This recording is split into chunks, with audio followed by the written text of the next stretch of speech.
35 tahun tapi masih utuh. Wah, di rumah penasaran kan? Ini dia tayangannya nih. Kejadian di luar nalar menggemparkan warga Kelurahan Handap Herang, Cijunjing, Ciamis, Jawa Barat Selasa siang. Niat keluarga Ibu Emoh memindahkan makam 4 anggota keluarganya berbuah kejadian aneh dan langka. 3 dari 4 jenazah yang digali masih dalam kondisi utuh tanpa mengeluarkan bau sedikit pun. Padahal jenazah almarhum sudah dikubur 5 hingga 35 tahun lamanya. Selain kondisi jenazah masih terbungkus kulit, rambut jenazah masih tampak utuh. Bahkan kain kafan yang digunakan membungkus jenazah masih belum hancur, hanya berubah warna menjadi coklat. Jenazah yang digali merupakan Jalaluddin, suami Ibu Emoh yang wafat 35 tahun silam akibat sakit tipus.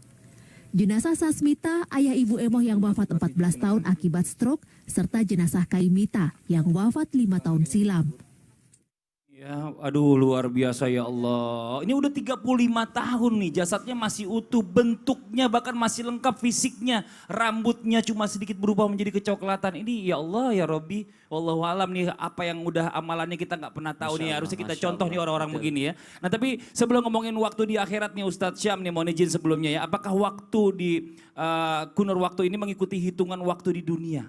Atau waktu dikubur ini ya, waktu dikubur ini mengikuti waktu ya seperti di dunia, atau malah mungkin lebih cepat daripada waktu di dunia, atau memang sama, atau bagaimana penjelasannya? Mohon izin penjelasannya. Masya Allah, bismillahirrahmanirrahim, alhamdulillahirrabbilalamin, wassalatu wassalamu ala ashrafil anbiya wal mursalin, sayyidina Muhammadin wa ala alihi wa sahbihi ajma'in, asbahna wa asbahal mulku lillahi rabbil alamin. Tabe guru kami Ustadz Maulana, Ustadz Ahmad Khan, Mas Fadli dan seluruh jamaah yang dimuliakan Allah Subhanahu wa taala. Allah menunjukkan kasih sayangnya, maha menjaganya ketika kita dipertontonkan satu buah video atau fenomena di mana jasad yang berusia sudah lama 35 tahun yang lalu meninggal dunia ternyata masih utuh jasadnya. Kemudian banyak lagi yang seperti ini, orang-orang yang disayang oleh Allah Subhanahu wa taala, bahkan tanah pun enggan untuk menyentuhnya. Binatang-binatang yang ada di tanah pun enggan untuk menyentuh jasadnya karena mereka orang-orang yang dilindungi oleh Allah Subhanahu wa taala. Namun bukan menjadi ukuran ketika kita melihat membongkar kubur ada yang hancur padahal dia dulu ulama kok hancur tubuhnya. Oh, bukan menjadi ukuran. Kadangkala Allah menunjukkan sesuatu hanya untuk sebagai pelajaran kita di dunia. Karena yang namanya kubur, alam kubur itu yang kelihatan. Tapi ada yang namanya sesungguhnya dia di alam barzakh.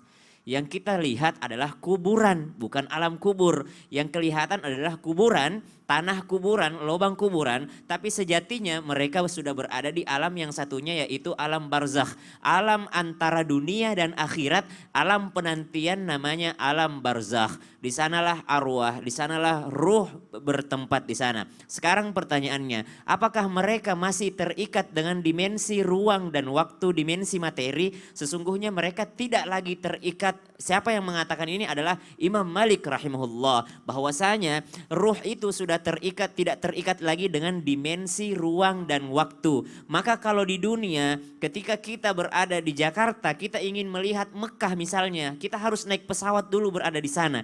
Tapi kalau sudah menjadi ruh, dia bisa saja sudah berada di Mekah sekarang, bisa saja sekarang berada di Madinah, bisa saja sekarang dia pergi ke Yaman, bisa ke Amerika, bisa kemanapun. Karena sudah tidak terikat dengan dimensi ruang dan waktu bagi orang-orang yang tentu saja beriman kepada Allah Subhanahu wa taala. Cuma kalau ditanyakan masalah waktu di dalam kuburan, di alam barzakh, maka Allah Subhanahu wa taala dari ulama-ulama kita mengambil satu ayat dalam surah Ghafir.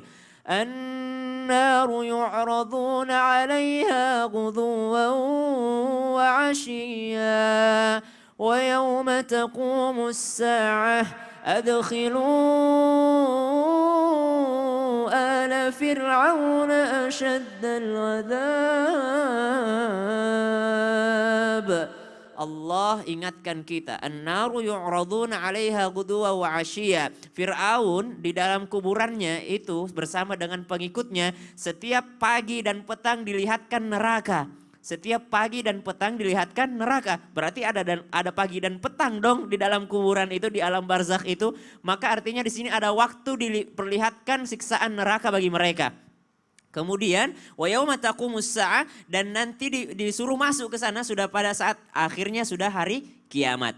Para ulama menafsirkan ayat ini demikian bahwa ada 3 golongan orang yang meninggal dunia. Yang pertama, orang-orang yang benar-benar bertakwa kepada Allah. Orang beriman lagi bertakwa. Masuk ke dalam kubur, ditanyakan, "Marabbuka?" Siapa Tuhanmu dan sebagainya dan sebagainya. Kemudian dibukakan pintu neraka. Ketika dilihatkan pintu neraka dikatakan apa itu? Itulah neraka. Maka ditutup neraka ini selama-lamanya sampai hari kiamat. Karena orang ini dibukakan pintu surga lalu dihirupkan dari sana wanginya, anginnya dirasakan di dalam kuburannya. Selama-lamanya sampai dia masuk nanti ke dalam surga. Yang kedua, orang-orang yang benar-benar kafir kepada Allah Subhanahu wa taala, maka dibukakan pintu surga baginya. Lalu orang ini mengatakan, "Saya mau ke sana." Oh no, ditutup selama-lamanya untukmu dan dibukakan pintu neraka untuk selama-lamanya baginya sehingga datang hari kiamat dia masuk ke dalam neraka tersebut. Dan yang ketiga, orang beriman tapi bermaksiat, maka mereka inilah yang menerima siksa kubur sesuai dengan apa yang dikerjakan di dunia. Waktunya bagaimana? Wallahu a'lam bishawab. Ini Masya Allah, terima kasih banyak Ustaz Syamik. Kita bicara masalah tentang waktu ini buat jamaah yang ada di rumah ya. Bicara masalah waktu ini ternyata ini wallahu alam nggak ada yang tahu. Tapi yang jelas bagaimana caranya kita bisa